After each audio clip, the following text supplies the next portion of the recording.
You are listening to the 2 and Out CFL podcast, a proud member of the Canadian Football Podcast Network. It's Travis Currah and Sheldon Jones getting you ready for week 8 of the CFL season.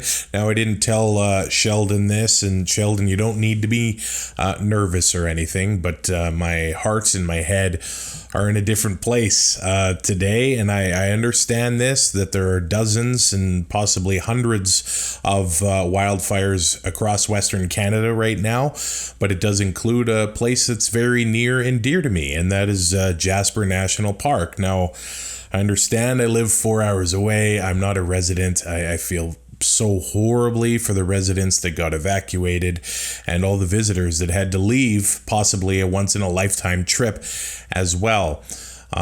This place is the place that I knew that I needed to marry the woman I was with. We wanted to get married there. We ended up doing it in Banff because of the access. It's just a lot more kind, especially in the winter. And I understand that this is not good for the BS analytics on YouTube and podcasts and all that kind of crap, but quite frankly, I don't care. I'm going to indulge myself for a little bit and just, I don't know, have a love letter to Jasper, if that's okay with you, Sheldon. Yeah, sounds good. My heart goes out to everyone there too, but also my heart goes out to you and Taylor, because I know how much you guys love Jasper and are always there. And when I see the pictures and I see the stories, I'm just like, man. Because I've never been there before. And there's a lot of stuff now that probably I would have loved to see that I will never be able to see. And which kind of sucks. I will say this. There aren't many things that pull me away from the passion of CFL football and the podcast. And during the season, maybe listeners and viewers don't notice, but we work really hard to make sure there are 2 shows every week. And you'll notice that when there aren't specific game recaps, it's because I'm gone. And usually it's because I'm in Jasper. And I will say that Canada 150 was one of the biggest moments that I had to wrestle in my life, because my brother and I made a pact to go camping in Jasper for Canada 150, and New Mosaic Stadium opened Canada 150. I'm going to, I had a buddy named Joe, sorry about seeing the garbage can on YouTube, but he went to the stadium and he ended up bringing this back. And I just realized I held the banner in front of my face in front of a microphone. But Canada 150, we were in Jasper listening to the first game at Mosaic Stadium on the radio, and the Bombers win in overtime, but listening to that on the radio, it was something I will never forget. So I actually put some pictures together to share with our YouTube viewers. This is me and my wife, or my wife and I, if I should be grammatically correct, on our first visit to Jasper. 2018, or was it 2015? It was many years ago. No gray in my beard, as you can tell.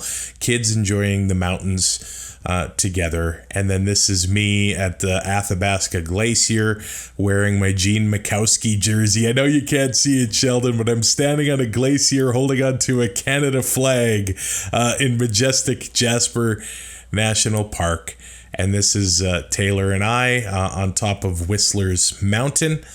That might have been the trip when I said, man, I gotta propose to this girl. And this is my mom and I. My wife actually caught a candid of us both sharing tears together.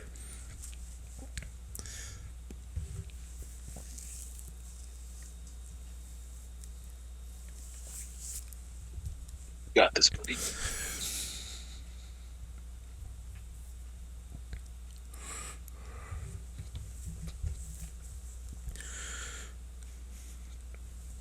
Kind of embarrassing, but so you don't need to be embarrassed, man. You're painting a beautiful picture, and you can just see how much this matters to you.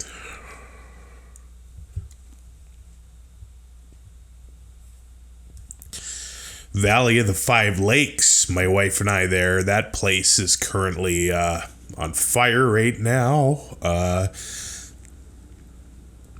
That's Moline Canyon.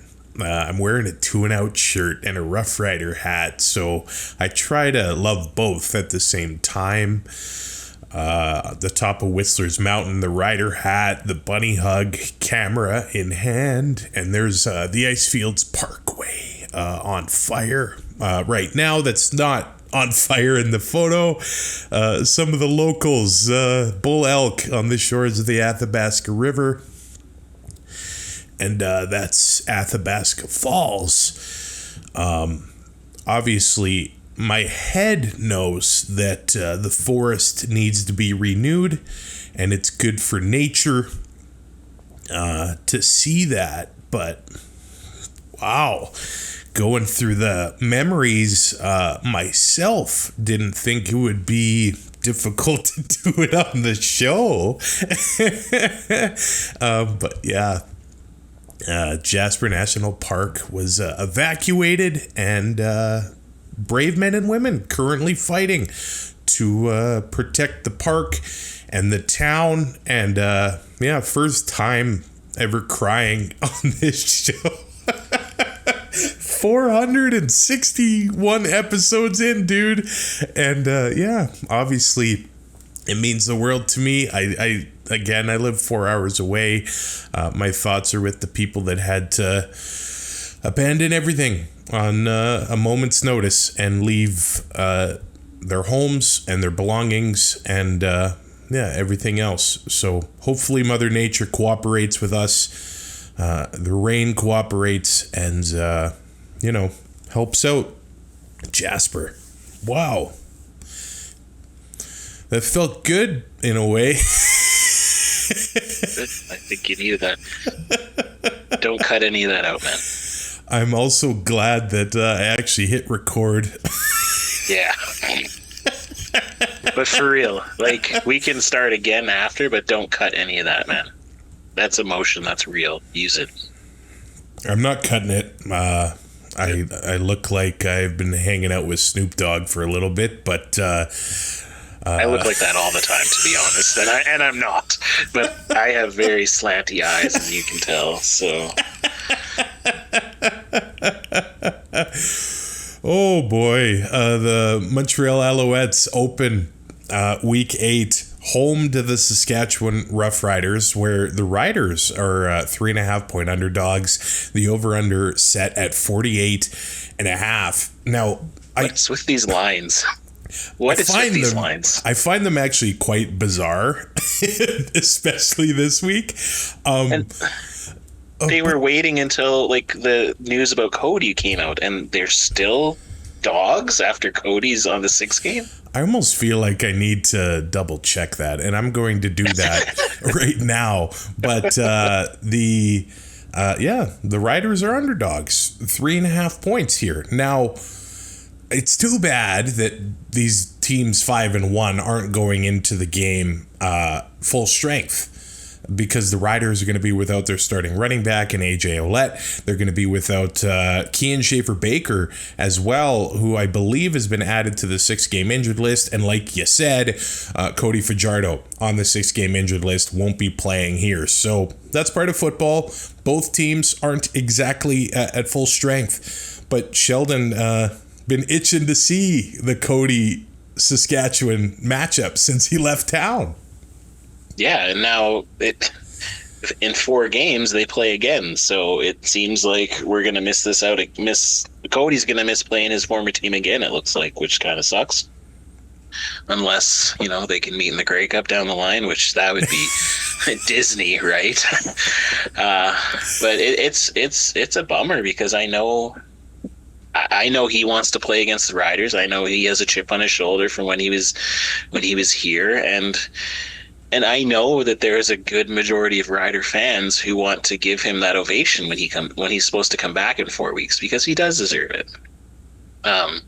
So this has got to be really tough for Cody, and hopefully he can heal a little quicker and get back for that game. But it's Caleb Evans' time in Montreal, and ask the Riders what happened last time. he played them, so maybe that's why the remind lines. us what happened. Remind us. Well, he kicked the crap out of the Riders. I don't have the stats in front of me, but the Riders got their butts kicked in Montreal, and it was not fun. And I think the Riders probably went in a little bit overconfident because Cody wasn't playing, and that's one thing about this team. I guarantee you that is not happening this time. Now, Caleb Evans, he made maybe the play of the preseason, running around the backfield, making this incredible play. And he made a great touchdown throw a couple weeks ago when he got into the lineup. And he got smashed in the process, but at the same time, turned the ball over on like screen plays, situations where that shouldn't happen. So maybe it's different. He's basically got a week and a half, preparation for this one. I don't know if Cody's going to be out the full 6 games. It would be something if his first game back is against Saskatchewan. And like you said, BC Lions fans won't agree. But if the first matchup between the Riders and the Owls is in the Grey Cup, you can't write that stuff. And that would be wild. Now, without AJ Ouellette, Frankie Hickson starts. He's got experience starting for the Roughriders. I don't think there's a worry about him there. Just give him the ball, man. I really like Frankie Hickson. And he comes in fresh. Hasn't taken many hits this year. What's really actually, I kind of thought that Adjo would get the start, but the Riders are giving it to Keyshawn Johnson. He had a good preseason and a good training camp. If I remember correctly, he made a pretty crazy catch in the preseason game against Edmonton. Scored a touchdown, but I thought Adjo would be listed as the starter. Not saying that he won't see more time on the field, but just judging by the depth chart anyway. Yeah, it looks like the Riders are doing some interesting stuff on the depth chart. Like they have 2 Canadians starting at linebacker when normally they would have Thurman in the middle, but he's listed as the designated national or designated American. So he can play 49% of the snaps when there is one less Canadian on the field. So maybe that comes into play. But I assume it's just ratio manipulation as to why a Joe Squared isn't starting. I think he deserves it. Maybe he should be on there instead of Picton, to be honest, even without this. But Picton, maybe he's earned his job. I just think that a Joe's blocking, like I said, the past couple shows here, his blocking is incredible. And when the Riders are having a little bit of issues on the O-line. I know last week, actually, they played pretty well, considering. But his blocking has been crucial. And with a new running back in there, Frankie Hickson, again, he's not a new running back, but getting his first start of the season. And maybe, Ratkovich can build off of his game. He got that touchdown pass with that little bit of Mark Mueller creative offense. I think that's going to be one of the keys to this game is making Montreal's defense guess and trying to get them out of position, because Montreal's defense is really good. They're the best, if not the second best. I think Saskatchewan and Montreal pretty much are 1A and 1B when it comes to defenses right now. And I think this is going to be a very defensive game. Just on all the intangibles. Yeah.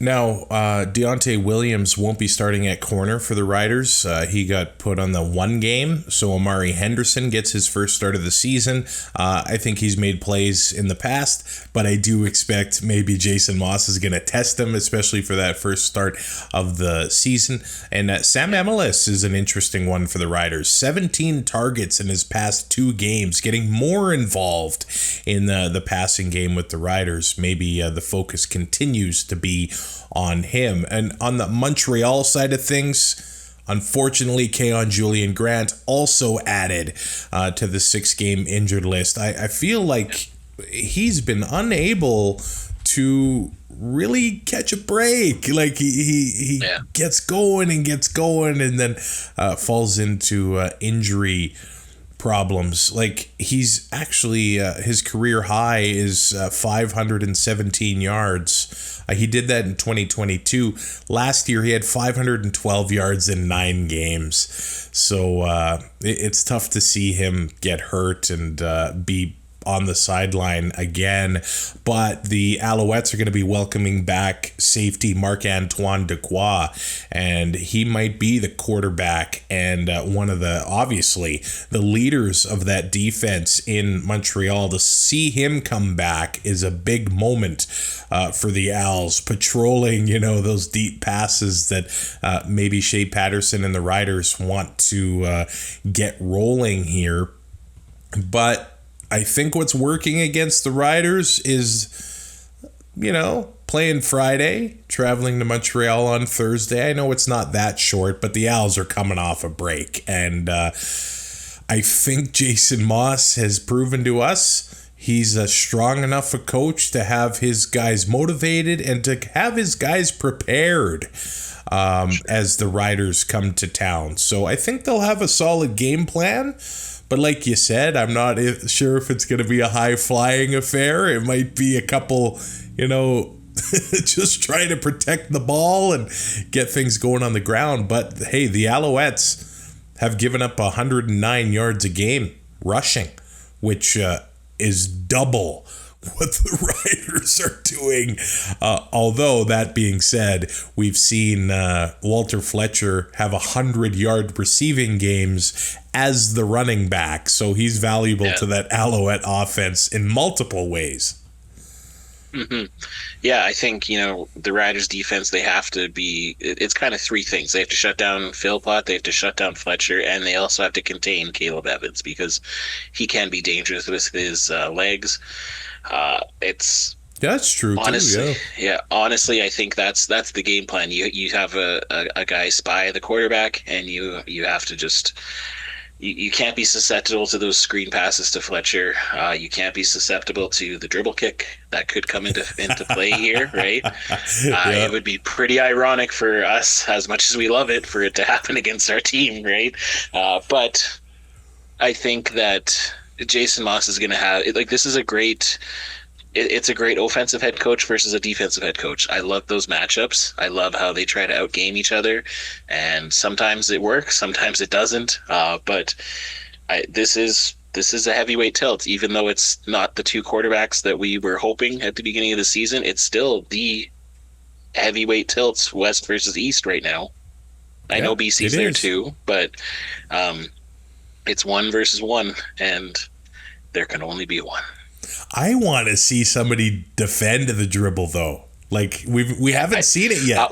We have once. There was again when Montreal played Calgary, it looked like Antwi went out and there was a linebacker who followed him. I do remember that.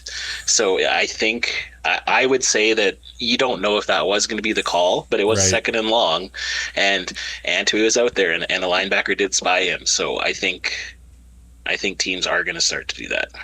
Speaking of Calgary, what did you think about this betting line? 1.5 point favorites over the home team Ottawa REDBLACKS of the over-under at 51.5. Now, the Stamps got an ugly win over the Lions on, Sunday. So traveling cross country, it's not like that was a pretty win.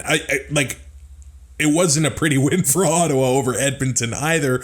Calgary had their best, I think, defensive game of the year against BC. How much of that was due to BC just struggling themselves? But I do find this is an even one or an odd one as well. Although I think the matchup is so close at this point. It is, but the one thing that I find very interesting is Ottawa's playing really good at home, and Calgary's not playing. They're not playing good on the road. So that leads me to think that you would think that Ottawa would be favored, especially at home, because usually the home team gets that 3 points, right? So I think that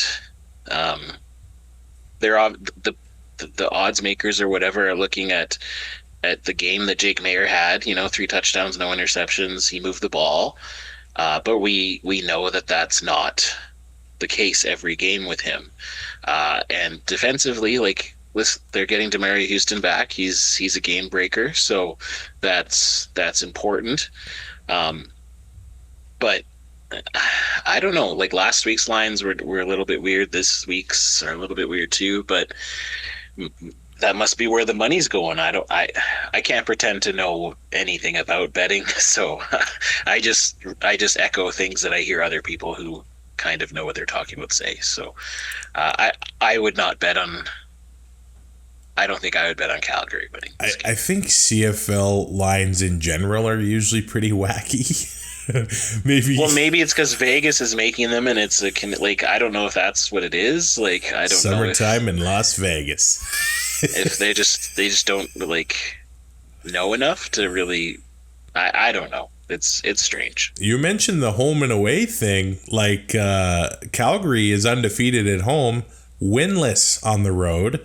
The REDBLACKS undefeated at home, 3-1, and actually 3 of their 4 wins came against Western teams, 2 against Edmonton and 1 against Winnipeg. So, yeah, 3-1 against the West, if my math is correct, from the REDBLACKS so far. So, hey, I think they are embracing that underdog mentality. But, I mean, Calgary's 3-3, Ottawa 4-2, and Drew Brown probably looking to rebound here. Had a tougher game in Edmonton, and then the Sunday game, the previous game against Edmonton, threw for almost 500 yards. So so far, other than last week, Calgary's given up almost 384 yards in offense a game. So hey, they did well against BC, which they deserve credit for. They got Vernon Adams Jr. in a high-flying offense, but it is key that they need to continue the pressure, because that's what they did against VA. They hit him early, they hit him hard, and it seemed to throw him out of his rhythm for the rest of the game. They're going to need to do that to Drew Brown, who so far in his career, not the worst when it comes to turnovers. And if he's able to protect the ball, the REDBLACKS will be in good shape here. Yeah, and he has weapons on offense that he's been using. And the emergence of Cahill Pimpleton, who has just come out of nowhere, and he's a game breaker. If he can get that ball in space, he's gone. And Rack Armstead is doing really well. Hardy is doing really well. Dominic Rhymes. Ottawa has a really good team on paper. I think a lot of people were kind of writing them off early in the season, but now they've kind of got everything figured out. And yes, they beat Edmonton twice, and I think they beat Hamilton. And I understand that they're beating the bottom feeders, but so are the Riders. Yeah. And you have to you can only play the teams that are in front of you. So I think that it's going to be a good game. I think this is going to be like a shootout type of game, just because of the fact that Jake Mayer's coming off a good game, and I think they're going to want to get in rhythm quickly. And I think hopefully for their sake, they realize the short and medium stuff is working, and to keep that up. But Ottawa's they're going for the long game. They've been doing some long balls. They've been doing a lot of ground and pound, and Calgary's been susceptible to the run too. So I think, like I said, it's going to be a shootout. I think this is going to be a very exciting game. Calgary and Ottawa, they historically, even when Calgary was winning 14 games, Ottawa always played them really good. Yeah. I don't know what it is. Maybe it's the red and white and black. I don't know. I was gonna say, it's the battle of the colors. Yeah. Now, unfortunately for Ottawa, Devontae Dedmon is still out, and Tobias Harris, their other returner, got hurt last week as well, and he's going to miss, obviously, this game. So that is going to be an interesting focus for Ottawa. Clearly, they do seem to have good special teams schemes, and they're able to make things happen because they made it happen with both returners. Harris had a 31-yarder or so against Edmonton in limited chances on that Sunday game. So special teams for both is, I think, Lewis Ward, Rene Paredes, Cody Grace, Richie Leone. The kickers aren't sexy, but, well, they are. Yeah. It'll be a good battle. Well, and Peyton Logan's a really good returner, too. Yeah. But if Ottawa is smart, they'd put Pimpleton back there. That would be wild. Yep. I think if he can get, like I said, if he can get space, if Ottawa can get some good blocks for him, Rene Paredes isn't tracking him down. So I think that's or even Dominic Rhymes. He returned when he first got into the league. So yeah. I'm not sure if they're going to be willing to risk, your number one receivers as injury when it comes to returning, but they have options for sure. Yeah, they totally do. It's welcome news for Calgary that Demario Houston will be back into the lineup. I actually feel like Trey Roberson so far this season, he's kind of back. I think the last few years he had a little bit of injury problems, and I remember his first year on the league. He came onto the scene and was just picking off QBs left and right. I think he had 2 against Winnipeg, and he seems to be playing good football. So with Houston and Roberson in the backfield, Drew Brown's going to have to keep track of a couple guys on the field in this one. But closely matched teams in the Friday Nighter is going to be a fun one to watch. Now, speaking of odds, Sheldon, the Argos 1.5 point favorites over the Bombers, but this game really isn't worth betting on because you have to bet the Bombers are minus 108, and if you're not a betting person, that means you have to bet $108 to win $100 back. So it's not worth putting anything on this game. So far, the over-under set at 48.5. I don't know if people are waiting on who's going to start at QB for the Argos. I guess Cameron Dukes and Nick Arbuckle have been trading off, taking first-team reps in practice, and they're not ready to announce a starting quarterback. Sometimes we can't even trust the announcements. So we're going to have to, I think, wait until Saturday. And sometimes we won't even know until the second quarter because one guy might start the game and then they'll switch on the next series. We've seen that many times. Obviously, we aren't at practice in Toronto. But what would you be leaning towards, just judging by what you've seen in the games? I'd be leaning towards Arbuckle just because he's come off the bench and he's done well. I think if you do start Cameron, it has to be like a very short leash. Like if you go 2 or 3 series where you're not getting points, then you switch because like we said, we think defenses have figured him out. And if they're not going to be able to get him doing different things, giving different looks, it's just going to be the same situation. And Arbuckle is that different look. They may not have a lot of film on him. They only have, a quarter and a half this season from 2 games. And you'd have to go back to not very good film, I guess, when he was in Ottawa. But again, as I said last show, he's in the Ryan Dinwiddie system again. And that's where he thrived in Calgary. And I think they're going back to the other loser in a few games anyway, so all signs point to that. Yeah, they do. They haven't been shy about it either. So, I think what's the risk? I guess, are you willing to put Cameron Dukes in there again and wait until the fourth quarter if you're down by a couple scores to then try to reignite something? It's the definition of insanity, right? If one guy's not doing it, switch it up and see if that lights a fire under the team. Because when you make one change, that can show the players that you're willing to make other changes, and maybe other players will feed off that.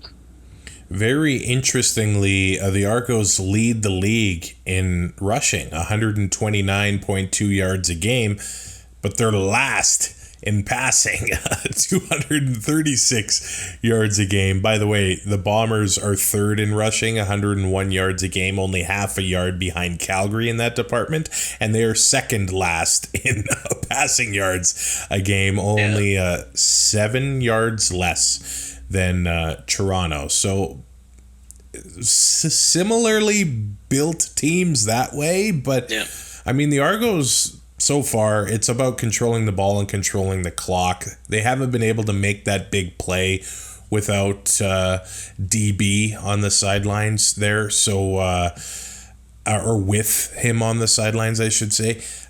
Because last year, the Argos were able to hit those big plays and 70-yard passes while mixing in the run as well. Now it's really just the run. We'll see how that offensive line does, because Winnipeg so far, it hasn't been pretty at times on defense, like giving up so many plays, not being able to pressure the quarterback. So if they're not able to pressure, anybody, any QB seems to be able to do well in that environment. You made it to this level. If you don't have a defensive end, in your face every play, you're able to make plays. So the Argos have the O-line to make that happen. But I do like, obviously, Kadeem Carey and anybody carrying the ball for the Argos. The Argos have brought back Tavares McFadden, the DB that he ended up getting released, I believe, in training camp. He spent a little bit with Ottawa, and now he's back in that secondary with the Argos. The secondary that can be exposed, but they're very good at pressuring the quarterback. That helps out that inexperienced secondary, and help might be on the way, because Folarin Orimolade has been practicing in full.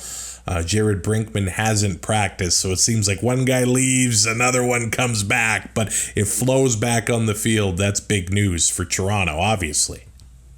Absolutely. I think Toronto's defense, they still are ball hawks too. Like they like to go after that ball and get picks. And I think one other thing we haven't really mentioned yet is special teams. Janarian Grant is going back to Winnipeg, and he's on a streak of 3 games in a row with a touchdown.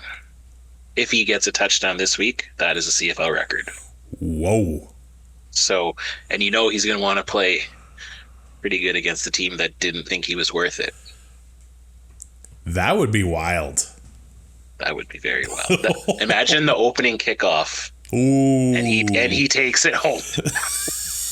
And he just to everyone. No, but for serious, like he's gonna have that chip on the shoulder, and he's out to prove, to continue to prove why Winnipeg shouldn't have let him go. And he's missing a dread, which he might be about 3 ounces lighter, adding,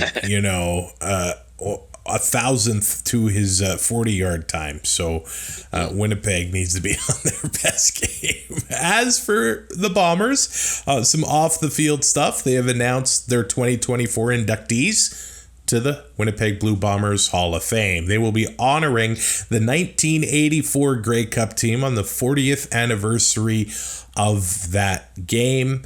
They ended up beating, I believe it was the Ticats, yes, in Edmonton in the 1984 Grey Cup. Cal Murphy was the coach, and they had to go on quite the run to win that Grey Cup, beating Edmonton in the West Semi, beat BC in BC for the West Final to go to the Grey Cup in Edmonton and beat the Ticats. So players like Chris Walby were on that team. Tom Clements Receiver Joe Poplawski, I think one of the best, I probably screwed it up, but nicest names in CFL history. So that's cool that the Bombers will be honoring that team. And an interesting signing that I didn't necessarily expect, a defensive back, Aaron Grimes, has been added to the practice roster in Winnipeg. A veteran, Grey Cup champion with Edmonton, spent a year with BC as well, but battled injuries for the past few years, and going to Winnipeg. I know a good friend of ours is convinced, maybe, or not convinced, but speculating that he'll be there in more of a leadership / coaching role for that team. But hey, it's good to see, I think, Grimes back in the CFL either way, but didn't expect that one to come across the pipe anyway.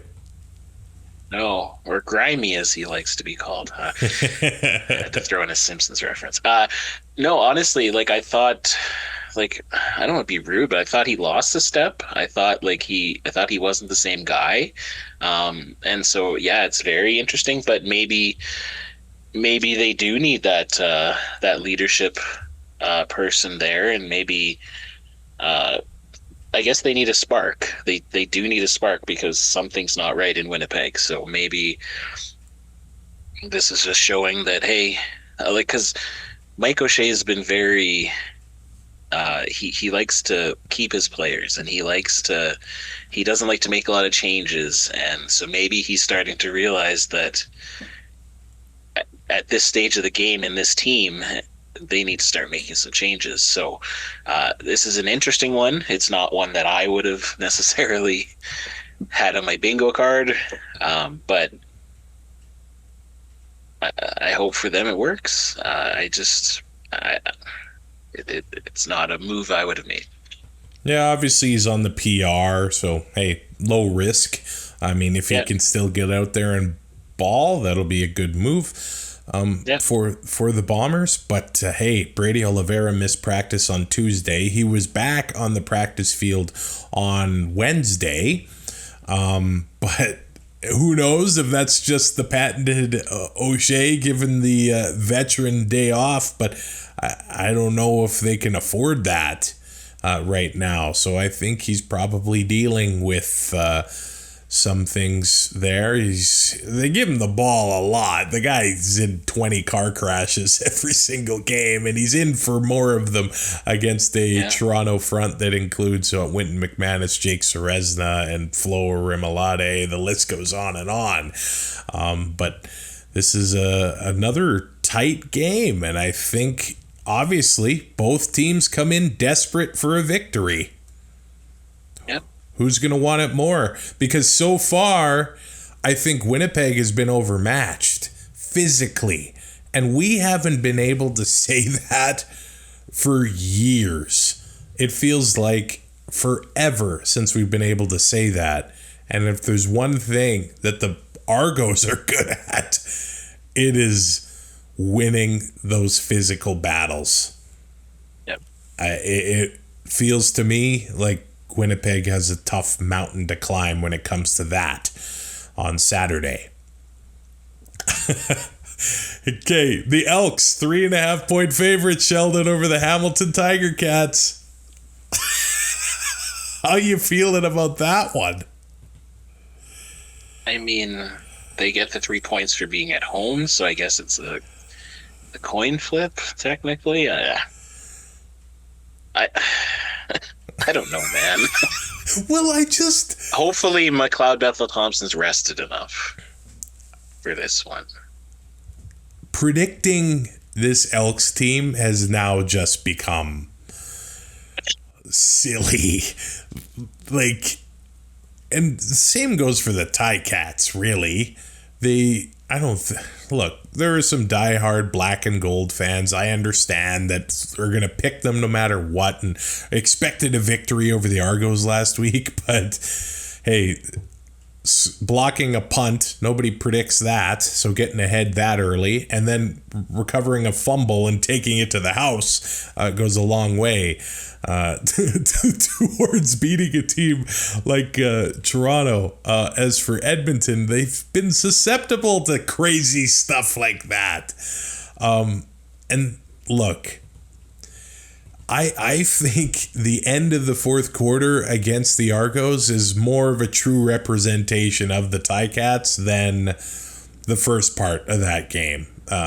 They're going to have to do it a few more times to change the tide and the perception of that team. So, hey, yeah, I think we're in for a pretty even matchup Sunday at Commonwealth Stadium.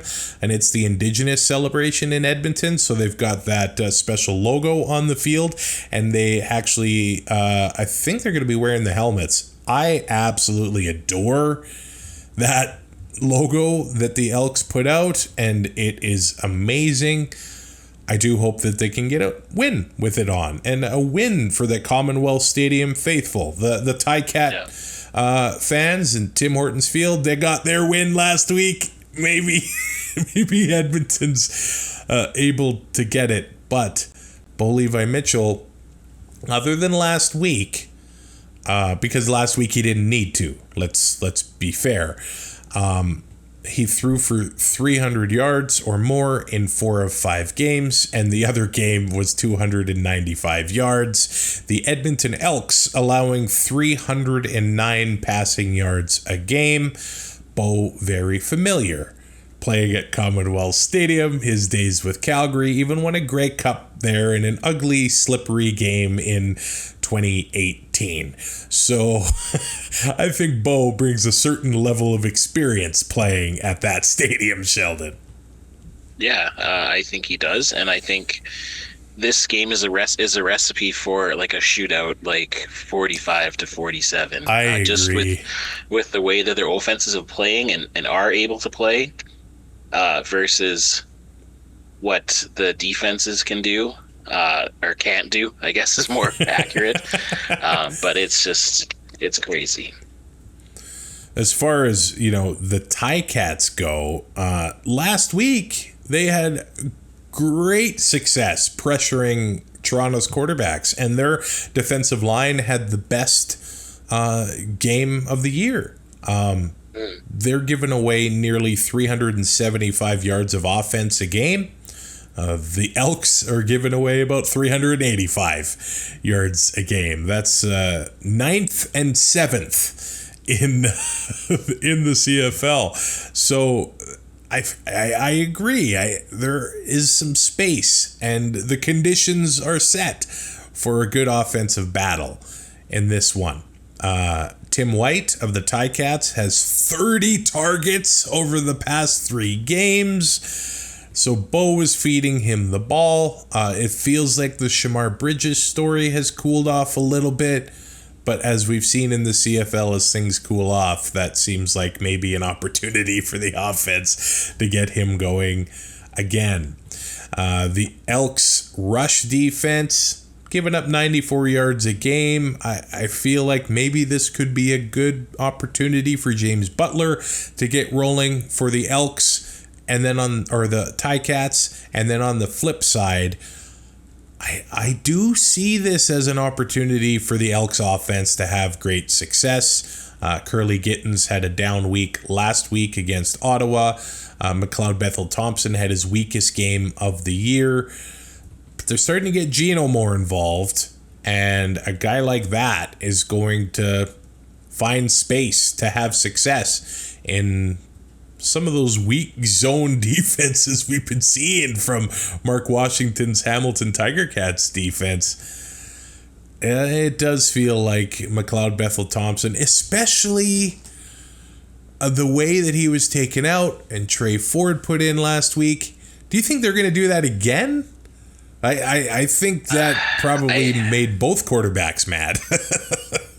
I hope that if they do it again, they are smarter about it and they use it more as a change of pace instead of we're going to throw the other guy in to do the exact same thing. Yeah. Like if you see that McLeod Bethel Thompson is struggling after the first couple series and you want to put in Trey Ford for a series, don't put in Trey Ford just to stand back in the pocket and to chuck the ball. Put him in there, do some options, run some screens, use Trey Ford the way that Trey Ford should be used. Don't just put him in there to go 2 and out and chuck the ball down the field. We love the We love the shout outs in that department, but we want the fans in Edmonton to be able to cheer about something. And they've been chanting for Chris Jones to get fired. That happened. They've been chanting that they want Trey. That could be happening. They're running out of things to chant. So let's give them something to cheer about instead of chant.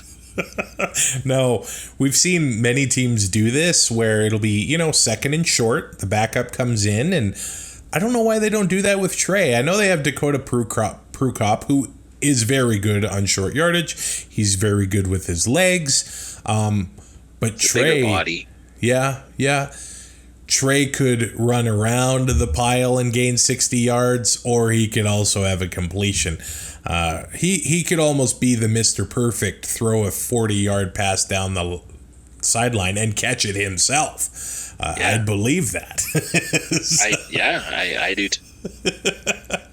But we've seen it before where, the backup will come in on second and short, get a first down, and stay in and make a few plays. And I feel like it's a good way to keep defenses off balance. And look, Jarius Jackson's a smarter football guy than I will ever be. And I'm sure that something like that or something more elaborate is in the works for that Elks offense. They've also made a couple defensive signings. Defensive back Josh Haggerty is back with the Elks. By the way, I don't have confirmation, but I do think he won a prize on Save on Food's touchdown to win.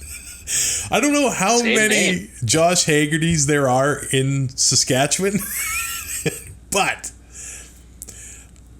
congrats to him.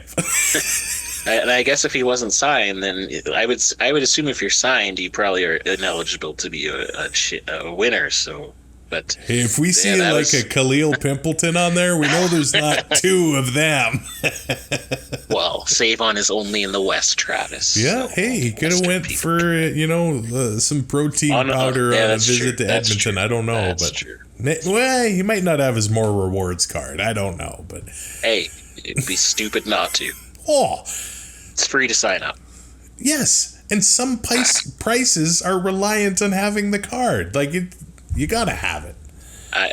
And now they all live on an app. So do you have Save On in Regina? We do have, but I just don't go to Save On. It's all the way in the east or the south, and who has time for that? Well, they price match, by the way. So. Do they? Oh, I'm a champion because I know Daryl. Now that actually it's right next to the Taco Bell in Regina, so maybe I should get the because I will be there a little bit more often now. Yeah. Chili cheese burritos for the win. Although when we ordered it in Philadelphia, those weren't on the menu. Yeah, they were in also... Philadelphia, it was terrible because it took an hour and a half to get to us. I think they also put them in the fridge before delivery. The cheese was like solidified again, but... The Taco Bell here is much better than the one on Uber Eats in Philadelphia. That's for sure. They've also signed the Elks, by the way, not Save On Foods. DeMarcus Christmas, defensive lineman. He was a Rough Rider, wasn't he, last year? He was, yeah. So obviously, Jason Shivers must have liked him from his time here, and I liked him from his time here. To be honest, he was the guy who just plugged up the middle. And so if that's something that Edmonton needs some help with. So hopefully for their sake, he can get in there and he can just use that big body of his to stuff some runners. I think this is the key for both teams. I would say Edmonton, but don't give up these stupid penalties.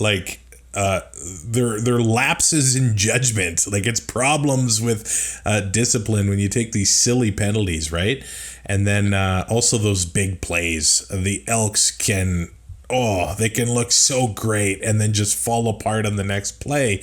And Bo can feast on that at times. So the Elks need to watch out for that. And for his credit, McLeod Bethel-Thompson can still make some very, very tough throws in the CFL. So both defenses, I think, going to have their hands full in Edmonton on Sunday. Your fantasy So that lineup. What's that? Or as I say, so that means it's going to be a 13-10 game. Yeah. That happens sometimes. 9-7 or something like that. Although I would like, I mean this, but I don't, a 1-0 game.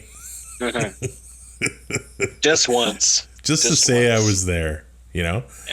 24 degrees in Edmonton on Sunday. That's not bad. Sounds amazing. Yeah. Jeez. Isn't it like 38 in Regina today? Yes.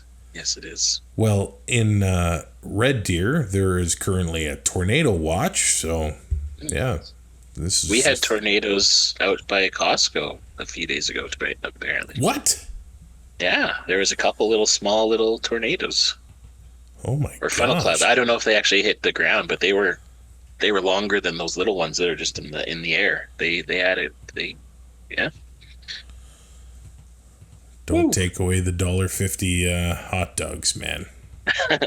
Speaking of Costco, apparently Regina got city plans are for the second Costco. So how crazy is the one that they think they need two? It's ridiculous. Okay. Like it is, but apparently in Saskatoon, when they had their one and it was so crazy, now they have two and both are just equally crazy still. So it doesn't matter. It'll just be nice for me not to have to drive all the way to the east end because this is going to be on the west end. So, but actually the west end isn't great for me either. So whatever. Yeah. Costco is always a journey. As long as it has the hot dogs, that's all that matters. And the poutine. But get it on the side.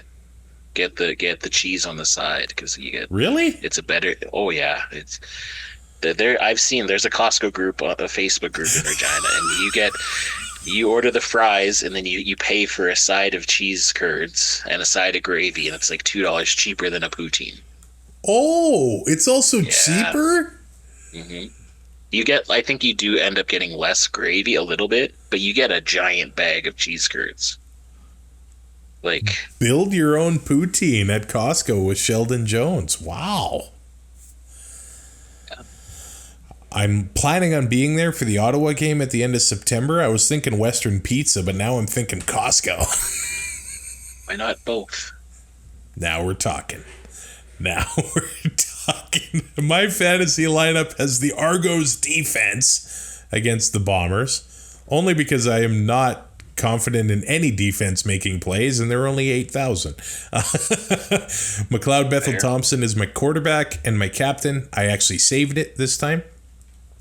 James Butler and Kadeem Carey are my running backs. I got DeMonte Coxie and Khalil Pimpleton and Geno Lewis as my two receivers and flex. What's yours looking like, Sheldon? I have Drew Brown as my quarterback and captain. Brady Oliveira and Kadeem Carey as my running backs. Tyson Philpott, Justin Hardy as my receivers, and Khalil Pimpleton as my flex. And I'm going with that Sask D in Montreal. Worked for me last week. Nice. I had Sask D against Winnipeg, so if they can do another 9 points, that would be wonderful. This feels completely backwards, but let's throw in some power rankings talk in here. I do have it pulled up in the website if you're not prepared for that. No, I could pull it off the bat here.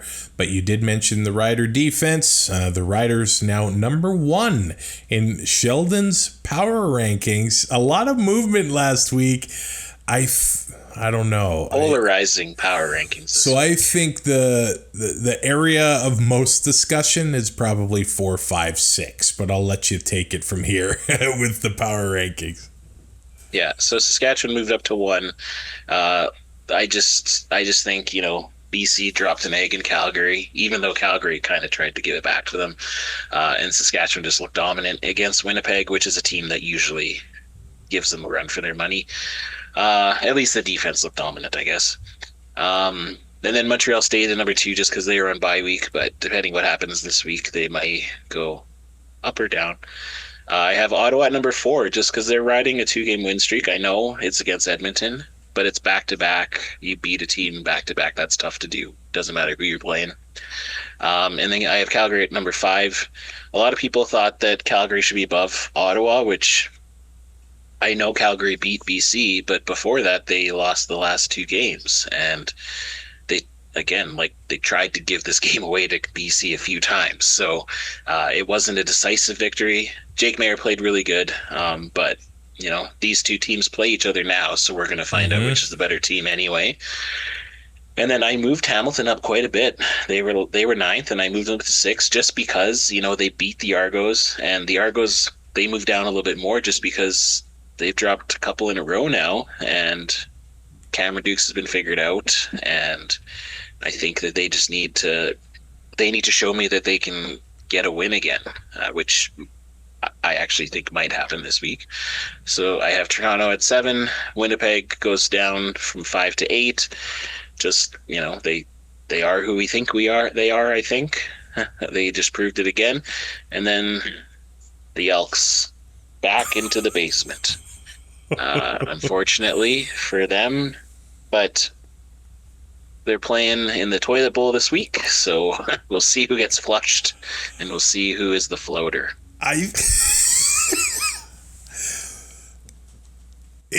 So in this case, it's good to be the floater? I mean, the less of the evil? You survived the flushing.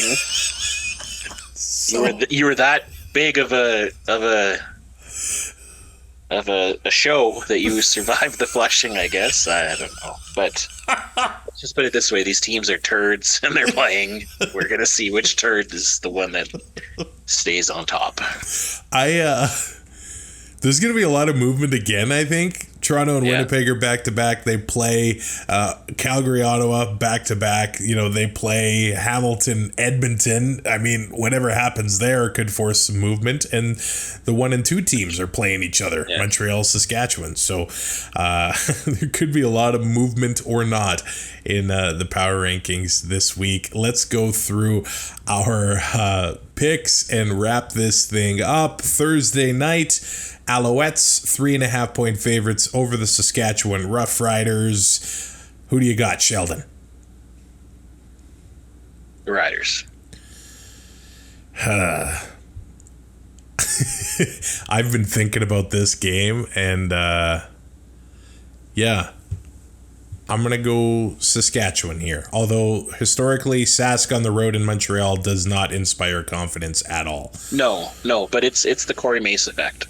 I honestly just think he's going to not let the team not be prepared, even though, they're missing a few players. I think the players that are stepping up in those positions will be able to deliver. Calgary, 1.5-point favorites on the road in Ottawa. I'm taking the REDBLACKS, Sheldon. Ditto. The Argos, 1.5-point favorites at home against the Bombers. I am taking the Boatmen, Sheldon. See, this is the one that I'm struggling the most, just because I don't know what's going to happen. But I think the safer bet is to take Toronto too, so I'm going to take Toronto.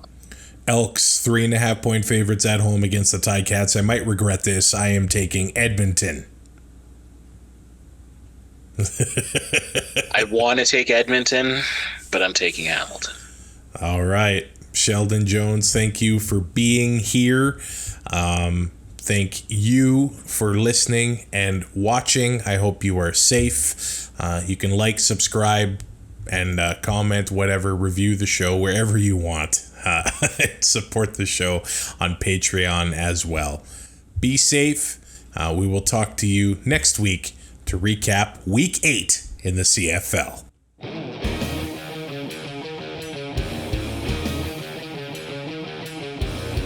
Thanks for listening. Find more great shows like this at CF Pod Network on Twitter.